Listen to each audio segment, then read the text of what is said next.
महापौरांच्या दालनाची रेकी दमदाटी करत गोपनीय कागदपत्र चाळली, फोटोही काढले। महापौर ऋतू तावडेंचा आरोप, पेडणेकरांविरोधात गुन्हा दाखल करणार, महापौर भडकल्या।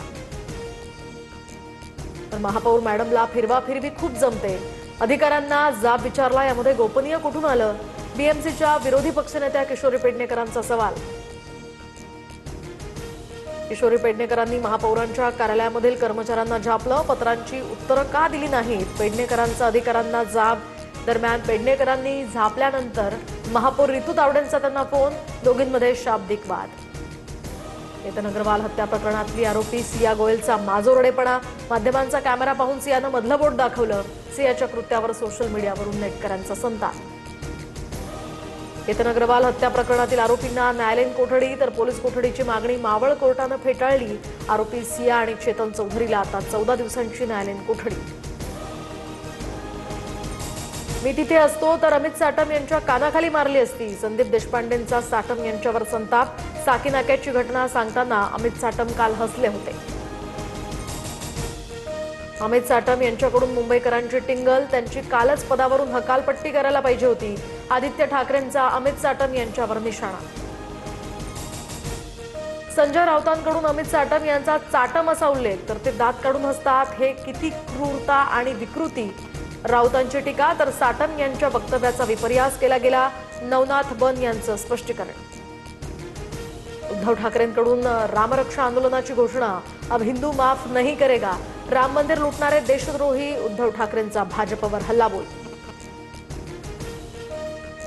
दादरच्या हनुमान मंदिरामध्ये रविवारी उद्धव ठाकरे रामरक्षा आंदोलन करणार। रामरक्षा हनुमान चालीसा पठण करत राज्यव्यापी आंदोलनाची सुरुवात करणार। आंदोलनामध्ये सहभागी होण्याचं ठाकरेंचं आवाहन। उद्धव ठाकरेंकडून हिंदू राष्ट्राला बदनाम करण्याचा प्रयत्न, ते ज्या मंदिरात जातील तिथे गोमूत्र शिंपडायला पाहिजे। नितेश राणेंचा ठाकरेंवर हल्लाबोल। राम मंदिरातील दान चोरी दुर्दैवी, तर त्यानं रामभक्तांच्या भावना दुखावल्या गेल्या, गुन्हेगारांना कठोर शिक्षा मिळावी। दान चोरी प्रकरणावर आरएसएसची पहिली प्रतिक्रिया। करात प्रकरणामध्ये बदनामी केल्याचा आरोप करत चाकणकरांची दिल्ली कोर्टात याचिका। चाकणकरांकडून आशा मिरगे, ठोंबरे, अंधारे, दमानी यांना नोटिसा, तर चाकणकरांना कोर्टात उघडं पाडणार, रुपाली ठोंबरेंचा इशारा। दुधात भेसळ आढळल्यास आता 10 लाखांचा दंड होणार, तर गुणवत्ता नसलेलं दूध, दुग्धजन्य पदार्थ विकल्यास 5 लाखांचा दंड। दूध भेसळखोरांना तुकाराम मुंढेंचा इशारा। चंद्रपूर महापालिकेच्या प्रवेशद्वारावर भाजपच्या 2 गटात राडा, पालिकेची सभा रद्द करण्याच्या मुद्द्यावरून 2 गट भिडले। दोन्ही गटांकडून एकमेकांविरोधात सिटी पोलिसात तक्रार दाखल।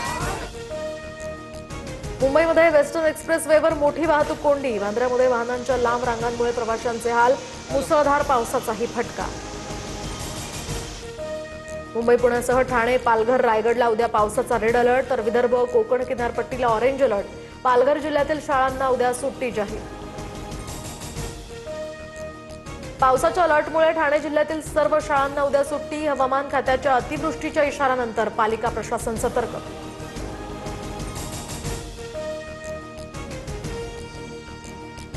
रायगडमधील आंबेनळी घाट 4 दिवस वाहतुकीसाठी पूर्णपणे बंद, दरड कोसळण्याच्या धोक्यामुळे जिल्हा प्रशासनाचा हा निर्णय, तर 6 जुलैपर्यंत घाट सर्व वाहतुकीसाठी बंद राहणार।